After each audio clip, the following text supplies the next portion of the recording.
Okay. Here is what you call tired.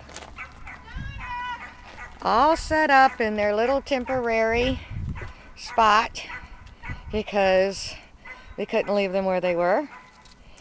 And they have been through vaccines and pictures and new strange place and throwing up dead animals in the car.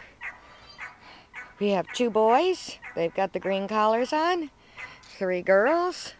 And they are done for the day.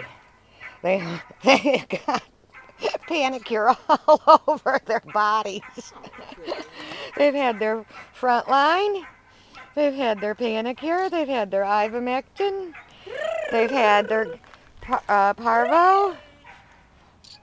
And these are purebred black lab puppies. Mama was a yellow lab and Daddy was a black lab.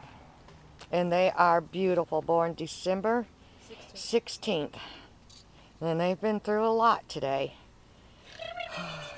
You're not getting me to look at anything. We're sound asleep. Aren't they cute?